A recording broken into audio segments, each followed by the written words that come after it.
ನಮನ ಹೇಳುವಂತಹ ಒಂದು ಪದ್ಧತಿ ಅಂತ ನಾವು ಕರಿತೀವಿ. ಅಂತಹ ಒಂದು ಪದ್ಧತಿಯಲ್ಲಿ ಎಲ್ಲ ನನ್ನ ನೆಚ್ಚಿನ ಆದ್ಯ ಸ್ಮರಣೀಯ ಗುರುಗಳು ಈ ಒಂದು ವೇದಿಕೆ ಮೇಲಿದ್ದಾರೆ. ನಾನು ಕೂಡ ಅಂತಹ ಗುರುಗಳಿಗೆ ನಮನವನ್ನು ಹೇಳ್ತೀನಿ. ಕಾರಣ ಯಾಕಪ್ಪ ಅಂತಂದರೆ ನಾನು ಇದೇ ಕಾಲೇಜಿನ ಹಳೆಯ ಹಿರಿಯ ವಿದ್ಯಾರ್ಥಿ ಅಂತ ಹೇಳ್ತಾರೆ ಇಷ್ಟಪಡ್ತೀನಿ. ನಾನು 2018-19 ಸಾಲಿನಲ್ಲಿ ಈ ಕಾಲೇಜಿನಲ್ಲಿ ವ್ಯಾಸಂಗವನ್ನು ಮಾಡಿದ್ದು. ಅದರಲ್ಲಿ ನಮ್ಮ ವಿದ್ಯಾಲಯದ ಹಳೆಯ ಹುಲಿಗಳಂತ ನಾವು ಹೇಳ್ತೀವಿ. ಅಂದರೆ ಗಂಗಾಧರ ಸರ್ ಆಗಿರ್ಬೋದು, ಹಾಗೆ ನಾರಾಯಣ ಸರ್ ಆಗಿರ್ಬೋದು, ತದನಂತರ ತಿಮ್ಮಣ್ಣ ಸರ್ ಆಗಿರ್ಬೋದು, ಅದಾದಮೇಲೆ ಸೀತಾರಾಮ್ ಸರ್ ಆಗಿರ್ಬೋದು, ಹಾಗೆ ನಮ್ಮ ಈಗ ಸಮಾಜಶಾಸ್ತ್ರದ ಮುಖ್ಯಸ್ಥರಾಗಿರುವಂಥ ಹಾಗೂ ಸಹಾಯಕ ಪ್ರಾಧ್ಯಾಪಕರಾಗಿರುವಂತಹ ವೈ ನಾಗೇಶ್ ಸರ್ ಆಗಿರ್ಬೋದು.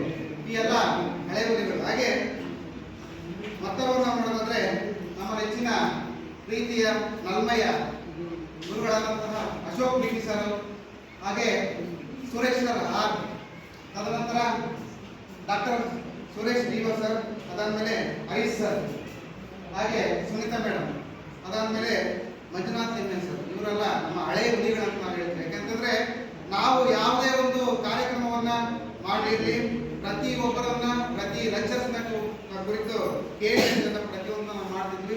ಆಗ ನಮಗೆ ಯಾವುದೇ ರೀತಿಯಾದಂತಹ ಒಂದು ಫಂಕ್ಷನ್ ಮಾಡೋಕ್ಕೆ ನಮಗೆ ಅವಕಾಶ ಸಿಗಲಿಲ್ಲ ಗುರುವಂದನ ಕಾರ್ಯಕ್ರಮ. ಯಾಕಂತಂದ್ರೆ ನಾವು ಹೋಗ್ಬಿಟ್ಟಾಗುವಂತಹ ಪರಿಸ್ಥಿತಿಯಲ್ಲಿ ಕೊರೋನಾ. ಹಾಗಾಗಿ ಆ ಗುರುವಂದನ ಕಾರ್ಯಕ್ರಮವನ್ನು ಮಾಡಲಿಕ್ಕೆ ಆಗಲಿಲ್ಲ. ಆದರೂ ಕೂಡ ನಮ್ಮದೇ ಆದಂಥ ಒಂದು ಒಗ್ಗಟ್ಟಿತ್ತು. ನಾವು ಇದ್ದಿದ್ದು 12 ಜನ ವಿದ್ಯಾರ್ಥಿಗಳು, HPS ಮತ್ತು HKS, ಈ ಎಲ್ಲ ವಿದ್ಯಾರ್ಥಿಗಳಿಂದ 12 ಜನ ಅಂತಂದ್ರೆ ಒಂದು ಒಗ್ಗಟ್ಟಿತ್ತು ನಮಗೆ. ಯಾವುದೇ ಒಂದು ಫಂಕ್ಷನ್ ಅನ್ನ ಮಾಡಲಿ ಆ ಒಗ್ಗಟ್ಟನ್ನು ನಾವು ಎಂದೂ ಮುರಿದಿಲ್ಲ. ಕಾರಣ ಯಾಕಪ್ಪ ಅಂತಂದ್ರೆ ನಾವು ಏನನ್ನ ಅಕಸ್ಮಾತ್ ಒಗ್ಗಟ್ಟನ್ನು ಮುರಿದ್ರೆ ಯಾವುದೇ ಫಂಕ್ಷನ್ ಕೂಡ ಚೆನ್ನಾಗಿ ಆಗಲಿಲ್ಲ ಅಂತ ಕಾರಣಕ್ಕೆ ಏನು ಮಾಡ್ತಿದ್ರೆ ರಾತ್ರಿ ಎಲ್ಲ ನಿಂತ್ಕಟ್ಟಾಗಿರಲಿ ನಾವೆಲ್ಲ ಪ್ರತಿಯೊಬ್ಬ ವಿದ್ಯಾರ್ಥಿಗಳಲ್ಲಿ ಇದ್ದು ಫಂಕ್ಷನ್ ಅನ್ನ ಮಾಡ್ತಿದ್ವಿ. ಈಗ ನಮ್ದೊಂದು ಪರಿಸ್ಥಿತಿ ಏನಪ್ಪ ಅಂತಂದ್ರೆ ನಮ್ಮ ಅದು ಹೇಳ್ಬಾರ್ದು ಅದನ್ನ ಹೇಳ್ತಾ ಇದ್ದೀನಿ. ಎಲ್ಲ ನಮ್ಮ ಉಪನ್ಯಾಸಕರ ತಂಡ ಏನ್ ಮಾಡ್ಬೋದು ಅಂತಂದ್ರೆ ಊಟಕ್ಕೆ ಹೋಗ್ತೀವಿ, ನಾವೇ ತಟ್ಟೆಯನ್ನು ಹಿಡ್ಕೊಂಡು ಸ್ವತಃ ನಿಂತ್ಕೊಳ್ಳೋ ಪರಿಸ್ಥಿತಿ ಬರ್ತದೆ. ಹಾಗೆ ನಿಂತ್ಕೊಳ್ಳೋ ಪರಿಸ್ಥಿತಿ ಬರ್ತದೆ. ನಮ್ಮ ಅಭ್ಯಾಸದಲ್ಲಿ ಹೇಳ್ಬೇಕಂತಂದ್ರೆ ಒಬ್ಬ ಗುರುಗಳನ್ನ ಕೂಡ ನಾವು ನಿಲ್ಲಿಸಿ ಊಟ ಮಾಡಿಸಿಲ್ಲ ನಾವು. ಯಾಕೆಂತಂದ್ರೆ ಅಲ್ಲಿ ಕ್ಯಾಂಟೀನ್ ಪಕ್ಕ ಸ್ಟಾಫ್ ಎಲ್ಲ ಅದರಲ್ಲಿ ಊಟ ವ್ಯವಸ್ಥೆ ಮಾಡಿ ಅವರಿಗೆ ಊಟವನ್ನು ನೀಡುವಂತ ಇದು ಮಾಡ್ತಿದ್ದೆ. ಹಾಗೆ ಎಲ್ಲ ಲೆಕ್ಚರ್ಸ್ ಏನ್ ಹೇಳ್ಬೇಕಂದ್ರೆ ನಮ್ಮ ಬೆಸ್ಟ್ ಸ್ಟಾಫ್ ತಂಡ ಅಂತ ನಾವು ಹೇಳಕ್ ಇಷ್ಟಪಡ್ತಿದ್ವಿ ಅಂತ ಹೇಳ್ತಾರೆ. ಆದರೆ ಗಂಗಾಧರ ಸರ್ನ ನಾನು ಬಹಳ ಮಿಸ್ ಮಾಡ್ಕೊಂಡಿದ್ದೀನಿ. ಅದೇ ರೀತಿ ನಾರಾಯಣ ಸರ್ ಕೂಡ, ಅದೇ ಒಂದು ಸೀತಾರಾಮ್ ಸರ್ ಕೂಡ. ಯಾಕೆಂದ್ರೆ ನಾವು ಅಷ್ಟೋ ಇಷ್ಟು ಇಂಗ್ಲೀಷ್ ಬರ್ತದೆ ಅಂತಂತಂದ್ರೆ ಅವರೇ ಕಾರಣೀಯ ಆಗ್ಬೋದು ಅಂತ ಹೇಳಿ. ಯಾಕೆಂತಂದ್ರೆ ಯಾವಾಗಲೂ ಕೂಡ ನಾನು ಫಸ್ಟ್ ಸೆಮಿಸ್ಟರ್ ಬಂದಾಗ ನಾನು ಇಂಗ್ಲೀಷ್ ಓದಿತ್ತು. ಆ ಇಂಗ್ಲೀಷ್ ಓದಾಗ ಏನಂತಂದ್ರೆ ನಾನು ಅವ್ರ ಹತ್ರ ಹೋಗಿರ್ತೀನಿ, ನಾನು ಎಲ್ಲೇ ಜೀವನದಾಗ ನಾನು ಫೇಲ್ ಆಗಿದ್ದೀನಿ ಸರ್, ಇಲ್ಲಿ ಫೇಲ್ ಆಗಿದ್ದೀನಿ. ಅವ್ರು ಕೆನ್ನೆಸ್ ಅವರು ಹೇಳಿದ್ರು ರಿಯರ್ 4 ಪಾಸ್ ಆಗುತ್ತೆ, ನಾನು ಗ್ಯಾರಂಟಿ ಅಂತ. ಅವರೇ ಪೇಪರ್ನ ತರಿಸಿ ಅವರೇ ವೆರಿಫಿಕೇಶನ್ ಮಾಡಿ ನಮ್ಮ ರಿಯರ್ 4 12 58 ಮೇಲೆ ಬಂತು. ಹಾಗೆ ಆ ಒಂದು ಗುಣವನ್ನು ನಾನು ಯಾವತ್ತೂ ಮರೆಯಕ್ಕೆ ಸಾಧ್ಯನೇ ಇಲ್ಲ ಅಂತಂದ್ರೆ. ಯಾಕೆ ಅಂತಂತಂದ್ರೆ ನೀನು ಮಾಡ್ತೀಯ ಅನ್ನೋದ್ರಲ್ಲಿ ಆ ಶಕ್ತಿ ಇದೆ. ಯಾವಾಗಲೂ ಕೂಡ ಅಪ್ರೋಚ್ ಅನ್ನ ಮಾಡ್ತಿದ್ರು. ಹೇಗೆ 1-2 ಸೆಮಿಸ್ಟರ್ ಫೀಸ್ ಕೂಡ ಕಟ್ಟಿದ್ದಾರೆ. ಅದಾದ್ಮೇಲೆ 1 ಸೆಮಿಸ್ಟರ್ ಆದ್ಮೇಲೆ ನನಗೆ ಬಂದದಂತಂದವರು ನನ್ನ ಗ್ರಂಥಪಾಲಕರು, ಲೈಬ್ರರಿ ಸದಸ್ಯರು ಡಾಕ್ಟರ್ GP ಸುರೇಶ್ ಇವರು ನನಗೆ ಅತ್ಯುತ್ತಮವಾಗಿ ಭೇಟಿಯಾಗಿದ್ದರು. ಮೊದಲ ಬಾರಿ ನಾನು ಗ್ರಂಥಾಲಯಕ್ಕೆ ಹೋದಾಗ ನಾನು ಅವ್ರು ನೋಡೋಕ್ಕೆ ಇಷ್ಟಪಡ್ತಿದ್ದೆ. ಯಾಕಂತಂದ್ರೆ ಹಿಟ್ಟಾಗಿ ನೋಡೋದು, ಕಂಪ್ಯೂಟಿ ನೋಡೋದು, ವಿಲನ್ಪಾಯಿ ನೋಡೋದ್ರೆ ಒಂದು 5-6 ಸತಿ ಒಂದು ವಾರ ತಪ್ಪು ಕೇಳಿದ್ದೀನಿ. ಆಮೇಲೆ ಕ್ಯಾಂಪ್ ಬಂತು ನನಗೆ. ಕ್ಯಾಂಪಲ್ಲಿ ಅವನು ಎಲ್ಲೇ ಇದ್ರು ಒತ್ತಂಬರಿ ನಾನು ಬರಲ್ಲ ಅಂದ್ರೆ ಬರಲ್ಲ, ಒಂದು ಬಿಲ್ಲು ಕಟ್ಟಿ ಹಿಡಿದು 4-5 ಹೊಡೆತ ಹೊಡೆದ್ರು. ನೀವು ಮಾಡ್ತೀನಿ ನೀನು ಮಾಡಬೇಕು. ಅಲ್ಲಿಂದ ನನ್ನ ಸ್ಟೇಜನ್ನು ತಗೊಂಡು ಆ ಸ್ಟೇಜಿನ ಮೇಲೆ ಮಹತ್ವ, ಹಾಗೆ ಸ್ಟೇಜ್ ಯಾವ ರೀತಿ ಅದು ಉಪಯೋಗಿಸಬೇಕು, ನೀನು ಎಲ್ಲಿ ಯಾವ ರೀತಿ ಬೆಳೆಬೇಕಂತ ತಿಳ್ಕೊಂಡಿದ್ದ ನನ್ನ ಬಾಲ್ಯದ ಹೆಚ್ಚಿನ ಗುರು ಅವರೇ ನಮ್ಮ GP ಸುರೇಶ್ ಅಂತ ಹೇಳ್ಬೋದು. ಹಾಗೆ ನಾನು ವಿದ್ಯಾರ್ಥಿಯಾಗಿದ್ದರಿಂದ ಹಿಡಿದು ಈಗಿನ ಒಂದು ಇದೇ ಕಾಲೇಜಿನಲ್ಲಿ ಉಪನ್ಯಾಸಕನಾಗಿದೆ ಅಂತ ಕೂಡ ಕೆಲವೊಂದು ಆದರ್ಶ ಮೌಲ್ಯಗಳನ್ನ ಹಾಗೆ ಆದರಣೀಯ ಅಂಶಗಳನ್ನ ನಾನು ಇಲ್ಲಿ ಕಾಲೇಜಲ್ಲಿ ತಿಳ್ಕೊಂಡು ಹೇಳ್ಬೋದು. ಹಾಗೆ ಏನಪ್ಪ ಅಂತಂದ್ರೆ ನಾನು ನಾಗೇಶ್ ಸರ್ ಬಗ್ಗೆ ಬಹಳ ಮಾತಾಡಲಿಕ್ಕೆ ಇಷ್ಟಪಡ್ತೀನಿ. ಕಾರಣ ಏನಪ್ಪ ಅಂತಂದ್ರೆ ಅದು ಕೂಡ ಒಂದು ಹಳೆಯ ಕಲಾ ವಿಭಾಗದ ಹುಲಿ ಅಂತ ಹೇಳ್ಬೋದು. ಯಾಕಂತಂದ್ರೆ ನಾವು ಯಾವುದೇ ಒಂದು ಫಂಕ್ಷನ್ ಅಲ್ಲಿ ಇದ್ದಾಗ ಮೊದಲನೇ ಆದ್ಯತೆ ಏನು ಮಾಡ್ತಿದ್ವಿ ಅಂತಂದ್ರೆ ಒಂದು 40 ನಿಮಿಷ ಬರೇ ಗುರುಗಳಿಗೆ ತಿಳಿಸ್ಕೊಳ್ತಿದ್ದೆ. ಯಾಕಂತಂದ್ರೆ ಈಗಿನ ಒಂದು ಸಂದರ್ಭದಲ್ಲಿ ಯಾವ ಗುರುಗಳಿಗೆ ಏನೋ ನನ್ನ ಪರಿಸ್ಥಿತಿ ಬಂದಿದೆ. ಯಾಕೆಂತಂದ್ರೆ ಅವ್ರದೇ ಒಂದು ಏನಿದೆ ಮೀಡಿಯಂ ಅಂತ ನಾವು ಇದು ಮಾಡಿಬಿಡ್ಬೇಕು. ಯಾಕೆಂತಂದ್ರೆ ಅವರು ಕೂಡ ಇಲ್ಲಿ ಮುಂದೆ ಸಂತೋಷವಾಗಿ ನೋಡ್ತಾರೆ. ಆಗಿನ ಒಂದು ಹುಲಿ ಅಂತಂತಾನೆ ಹೆಸರು ಪಡ್ಕೊಂಡಿರುವಂಥ ನಮ್ಮ ನಾಗೇಶ್ವರ ಅಂತಂದ್ರೆ ಅವ್ರ ಮೊದಲಿನ ಶಿಕ್ಷಣ ವ್ಯವಸ್ಥೆ ಏನಿತ್ತು ಈಗಿನ ಕೂಡ ಅದೇ ಶಿಕ್ಷಣ ವ್ಯವಸ್ಥೆ. ಆರಾಮಿಲ್ಲರೂ ಕೂಡ ದೈನಂದಿನವಾಗಿ ಪಾಠವನ್ನ ತೆಗೆದುಕೊಂಡಿದ್ರು. ಅದಾದ ನಂತರ ಪ್ರಥಮ ಸೆಮಿಸ್ಟರ್ ಅಲ್ಲಿ ಅವರು ನಮಗೆ ತೆಗೆದುಕೊಂಡಂತ ಒಂದು ಸಮಾಜಶಾಸ್ತ್ರದ ಪರಿಚಯ, ಆ ಪರಿಚಯದಲ್ಲಿ ನಮಗೆ ಸರಿಯಾಗಿ ಗೊತ್ತದೆ. ಇನ್ನು ಫಸ್ಟ್ ಬಂದಿದ್ದೀರ ನೀವು, ಆಗಲೇ ಸ್ಟಾರ್ಟ್ ಮಾಡ್ಕೊಂಡಿದ್ದೀರ ನೀವು. ಅಲ್ಲಿ ಒಂದು ಬಯಸ್ಕೊಂಡ ಮೇಲೆ ಇನ್ನ ಲಾಸ್ಟ್ ಬಯಸ್ಕೊಂಡಿದ್ದು ಯಾವುದು ಅಂತಂದ್ರೆ ನಾವು ಫಿಫ್ತ್ ಸೆಮಿಸ್ಟರಲ್ಲಿ ಆಗ್ತದೆ. ಯಾಕೆಂದ್ರೆ 1880 ರೂಪಾಯಿ ಇದು ಕಟ್ಟಬೇಕಿತ್ತು, ಯಾಕಂದ್ರೆ ಟ್ಯೂಷನ್ ಫೀಸ್. ಆ ಟ್ಯೂಷನ್ ಫೀಸ್ ನಾವು ಕಟ್ಟಲ್ಲ ಅಂತಂದು ನಮ್ಮ ಫ್ರೆಂಡ್ ಒಬ್ಬ ನಮ್ಮ ಜನರು ನಿಮ್ಮ ಸಂಬಳದಾಗ ನಮಗೆ ಅರ್ಧ ಸಂಬಳ ಕೊಟ್ಬಿಡಿ ಸರ್ ಅಂತ ನಾನಿಟ್ಟು ಅದರಲ್ಲಿ ಅಲ್ಲಿ ಬಯಸ್ಕೊಂಡಿದ್ವಿ ನಾವು. ಅದಾದಮೇಲೆ ಅಲ್ಲಿಂದ ಔಟ್ಪುಟ್ ಆದಮೇಲೆ ನೆಕ್ಸ್ಟ್ ನಾನು ಏನು ಮಾಡ್ಬೇಕು ಅನ್ನೋದು ದಾರಿ ತೋರಿಸಿದಂತಾಗ ನಮ್ಮ Ashok sir next P G ಮಾಡು, ಪಿ ಜಿ ಮಾಡಿದ್ಮೇಲೆ ನೆಕ್ಸ್ಟ್ ಬಿ ಎಡ್ ಮಾಡೋ ಅಂತ ನಮ್ಮದು. ನಾನು ಪಿ ಜಿಗೆ ಹೋಗಿ ಅಲ್ಲಿ ನನಗೆ ಕುಸ್ಕೊಳಕ್ಕಾಗಲಿಲ್ಲ, ಯಾಕೆಂತಂದ್ರೆ ನನಗೆ ಸೀಟ್ ಸಿಗಲಿಲ್ಲ. ಯಾಕೆಂದರೆ ಇನ್ನೊಂದು ಏನಪ್ಪ ಅಂತಂದ್ರೆ ನಾನು NSS ಬಂದೆ, NSS ಬಂದು ಕೂಡ ನನಗೆ ಸರ್ಟಿಫಿಕೇಟ್ ಸಿಗಲಿಲ್ಲ. ಅದು ಬಹಳ ನನ್ನ ನೋವಿನ ಸಂಗತಿ. ಯಾಕಂದ್ರೆ ದಾವಣಗೆರೆ ಯೂನಿವರ್ಸಿಟಿಯಲ್ಲಿ ಯಾವುದೋ ಒಬ್ಬ ವಿಕಾರಿ ನಿಲ್ಲಿಸಿದ್ರು ನಾನು. ಯಾಕೆಂತಂದ್ರೆ ಸಿಟಿಯಲ್ಲಿ, ಯಾಕೆಂತಂದ್ರೆ ಯೂನಿವರ್ಸಿಟಿಯಲ್ಲಿ ಕರೆಕ್ಟಾಗಿ 30 ಸೀಟು, ಒಂದು ಡಿಪಾರ್ಟ್ಮೆಂಟ್ಗೆ 30 ಸೀಟ್, 30 ಸೀಟ್ ಮೇಲೆ ಇಲ್ಲ ಬೇರೆ ಬ್ರಾಂಚ್ಗೆ ಕಳಿಸ್ತಾರೆ, ವಸ್ತು ಜನ ಚೇಟಿಯನ್ನು ಕಳಿಸ್ತಿದ್ರು. ನನಗೇನಂತಂದ್ರೆ ನಾನು ಮೇನ್ ಕ್ಯಾಂಪಸ್ಸಲ್ಲೇ ಮಾಡ್ಬೇಕನ್ನೋದು ಆಟ. ಹಾಗಾಗಿ ಅಲ್ಲೇ ನಿಂತ್ಕೊಂಡಿದ್ದೆ.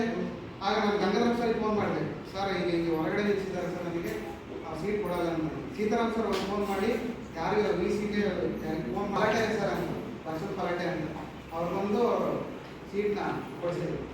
ಹಾಗಾಗಿ ನಾನು ಒಂದು ಪಿ ಜಿ ಮಾಡೋಕ್ಕೆ ಭಾಳ ಜನನೇ ಹೆಲ್ಪ್ ಮಾಡಿದ್ದಾರೆ ಅಂತ ಹೇಳ್ಬೋದು. ಹಾಗೆ ನನ್ನ ಮೊದಲ 12,119 ರೂಪಾಯಿ ಫೀಸನ್ನು ಅಶೋಕ್ ಸರ್ ಅವರು ಕಟ್ಟಿದ್ದಾರೆ. ನಾನು ಎಂದೂ ನಾನು ಮರೆಯಲ್ಲ. ಹಾಗೆ ನಾನು ಈ ಸ್ಟೇಜ್ ಮೇಲೆ ನಿಂತ್ಕೊಂಡಿದ್ದೀನಿ ಅಂತಂತಂದರೆ ಅವರೇ ಕಾರಣ. ಯಾಕಂತಂದರೆ ನನಗೆ ಜಾಂಡೀಸ್ ಅಟ್ಯಾಕ್ ಆಗಿ 99% ಬಂದಿದೆ. ಅಂದರೆ ಅದು 1%ಗೆ ಅದನ್ನು 5%ಗೆ ಏನಂತೂ ಜೀವ ಹೋಗ್ಬಿಡ್ತು. ಆದರೂ ಕೂಡ ನನಗೆ 99 ಪಾಯಿಂಟ್ ಜಾಂಡೀಸ್ ಇದೆ. ನನ್ನ ಚಿತ್ರದುರ್ಗದಲ್ಲಿ ನನ್ನ ಊರಲ್ಲಿ ಎಲೆಕ್ಷನ್ ಟೈಮ್ ವೋಟ್ ಹಾಕುವಾಗ ನಾನು ಚಿತ್ರದುರ್ಗದಂಥ ವ್ಯಕ್ತಿ ಮೇಲೆ ಎತ್ತಿರೋದಲ್ಲಿ ಅಂತಂದರೆ ಚಿತ್ರದುರ್ಗ ಬಸವೇಶ್ವರ ಆಸ್ಪತ್ರೆ. ಯಾಕೆಂದರೆ ಜಾಂಡೀಸ್ ಅಟ್ಯಾಕ್ನಿಂದ ಭಾಳ ನಾನು ಮುಗಿದ್ದೆ.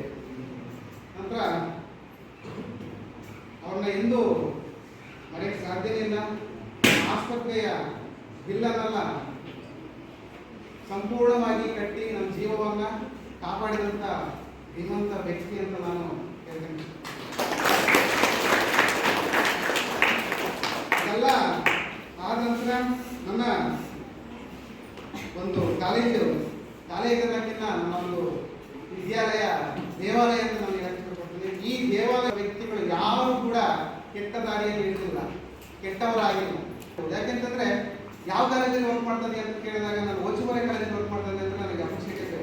ಯಾಕೆಂತಂದ್ರೆ ನಮ್ಮ ದಾವಣಗೆರೆ ವಿಶ್ವವಿದ್ಯಾಲಯದಲ್ಲಿ 3 ಜನ ನಮ್ಮ ಹಿರಿಯ ಉಪನ್ಯಾಸಕರಿದ್ದಾರೆ, ಅಂದರೆ ಹಿರಿಯ ಲೆಕ್ಚರ್ಸ್ ಇದ್ದಾರೆ. ಅವ್ರು ಹೇಳ್ತಾರೆ ಅಂತಹ ಒಂದು ಕಾಲೇಜ್ ಐತೆ ಅಂತಂತಂದ್ರೆ ಸುಂದರವಾದ ಕಾಲೇಜ್. ಯಾಕೆಂತಂದ್ರೆ ನಾವು ವಿದ್ಯಾರ್ಥಿಯಾಗಿದ್ದಾಗ ಒಂದು ಕಾನ್ಫರೆನ್ಸ್ ಮಾಡಿದ್ವಿ, ನಾವು ಸಮಾಜಶಾಸ್ತ್ರದ ಕಾರ್ಯಾಗಾರ ಮಾಡಿದ್ವಿ. ಆ ಕಾರ್ಯಾಗಾರಕ್ಕೆ ಅನೇಕ ಲೆಕ್ಚರ್ಸ್ ಎಲ್ಲ ಬಂದಿದ್ರು, ಶಿವಮೊಗ್ಗದಲ್ಲೆಲ್ಲ ಬಂದಿದ್ರು.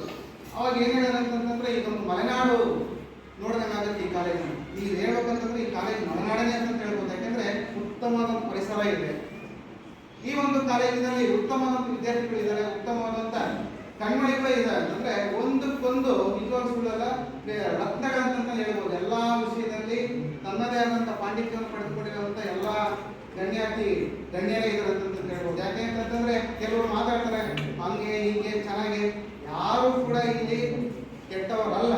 ಯಾಕೆಂತಂದ್ರೆ ಪರಿಪರಿಯಾಗಿ ಪ್ರತಿಯೊಂದು ವಿಷಯವನ್ನು ಹೇಳ್ತಿದ್ದಾರೆ ಅಂತಂದ್ರೆ ಅವರು ಆ ಜೀವನದಲ್ಲಿ ಅನುಭವಿಸಿದಂತ ಪ್ರತಿಯೊಂದು ನೋವನ್ನ ಇಷ್ಟಪಡ್ತಾರೆ. ಹಾಗೆ ತರಗತಿನಾದ್ರೂ ಕೂಡ ಹಾಗೆ ಯಾವುದೇ ಕೂಡ ಲೆಕ್ಚರ್ಸ್ ಓದದಲ್ಲಿ ಬಂದು ಯಾವ ಕಾರಣಕ್ಕೂ ಪಾಠವನ್ನು ಮಾಡಲ್ಲ. ಓದ್ಕೊಂಡು ಬಂದಿಲ್ಲ ಅಂತಂದ್ರೆ ಅವ್ರ ಪಾಠ ಮಾಡೋದಿಲ್ಲ, ಏನಾದ್ರು ಒಂದು ಹೇಳ್ತಾರೆ. ಈ ಕಾಲೇಜಿನಲ್ಲಿ ನಾನು ಸೇರಿದ್ದು ಯಾವಾಗ ಅಂತಂದರೆ ನವೆಂಬರ್ 11, 2024 ನನಗೆ ಮೊದಲನೇ 3 ವರ್ಷದ ವಿದ್ಯಾರ್ಥಿ ಉದ್ಯಮ ಸಾಮಾಜಿಕ ಉದ್ಯಮಶೀಲತೆ ಫಸ್ಟ್ನೇ ತರಗತಿಯಲ್ಲಿ ಏನಂತಂದರೆ ನಮ್ಮ ಹುಡುಗರು ಏನು ಮಾಡಿದ್ರು ಇಮಿಟೇಟ್ ಮಾಡಿದ್ರು. ಫಸ್ಟೇ ಮಗ ಅಲ್ಲ, 2 ದಿನ ನೋಡಿದೆ, 3 ದಿನ ಎಕ್ಸಾಮ್ ಮಾಡಿದೆ, ಒಪ್ಪಂದ ಹೊಡೆದೆ, ಇದೆಲ್ಲ ಸೈಲೆಂಟ್ ಆಗಿದೆ. ಏನಂತ ಅಂತಂದ್ರೆ ಏನು ಸೋಷಿಯಲೈಜಿ ಬುಡಲೈಜಿ ಅಂತ ನಾನು ಹೊರಗಿದ್ದೀನಿ, ಸೋಷಿಯಲೈಜಿ ಬುಡಲೈಜಿ ಅಂತ ಅದೇ ಪಾಯಿಲೆ ಅಂತ ಸೇರಿಕೊಂಡು ಸೋಷಿಯಲೈಜಿ ಅನ್ನೋಂಥದ್ದಿದೆಯಲ್ಲ, ಸಮಾಜಶಾಸ್ತ್ರದಲ್ಲಿ ಅನೇಕ ರೀತಿಯ ವಿಚಾರಗಳಿವೆ. ಅರಿಯಲ್ಲಿ ಆಗಿ ಪೈಕೊಂಡರೆ ಸಮಾಜಶಾಸ್ತ್ರ ಹಾಗೆ ನಮ್ಮ ಟಾರ್ಗೆಟ್ ಪರ್ಸನ್ ಅವ್ರು ಹೇಳ್ತಾರೆ, ಅಸ್ವಸ್ಥ ಸಮಾಜದಿಂದ ಸ್ವಸ್ಥ ಸಮಾಜಕ್ಕೆ ತರೋಣ ಸಮಸ್ಯೆಗಳನ್ನ. ಯಾಕೆ ಅಂತಂದ್ರೆ ಅಸ್ವಸ್ಥದಂತಂದ್ರೆ ಶಿಸ್ತಿಲ್ಲದ,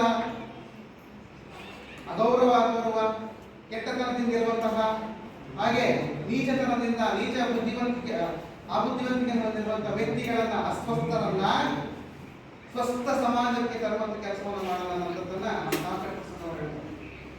ಈ ಸಮಾಜಶಾಸ್ತ್ರದಲ್ಲಿ ಅನೇಕ ರೀತಿಯಾದ ವಿಚಾರಗಳಿದೆ ತಿಳ್ಕೊಳ್ಳಕ್ಕೆ. ಯಾಕೆಂದ್ರೆ ಕೆಲವರು ಕೆಲವರು ಕಾಮರ್ಸ್ ಇದ್ದಾರೆ, ಹಾಗಾಗಿ ಹೇಳಿದೆ ಮೇಲೆ ಜಾಗ ಮೇಲೆ ಶಾಶ್ವತವಾಗಿ ಜೀವನವನ್ನು ನಡೆಸ್ತಾರ. ಯಾಕೆಂತಂದ್ರೆ ದೈನಂದಿನವಾಗಿ ನೋಡಿ ಪೇಪರ್ ಆಗಿರ್ಬೋದು, ಸಾಮಾಜಿಕ ಆಗಿರ್ಬೋದು ಅಂತಂದ್ರೆ ಈ ಪ್ರೀತಿಯಲ್ಲಿ ಬೆಳೆದಿದ್ದು ವಿವಾಹ ಆಗಿರುವಂತಂದ್ರೆ 99% ಏನಾಗಿದೆ ಅಂದ್ರೆ ಬೀದಿ ಬಂದಿದೆ. ಹಾಗಾಗಿ ದಯವಿಟ್ಟು ನನ್ನ ರಿಕ್ವೆಸ್ಟ್ ಏನಪ್ಪ ಅಂತಂದ್ರೆ ಈ ಪ್ರೀತಿ ಅನ್ನೋದು ಇದೆಯಲ್ಲ,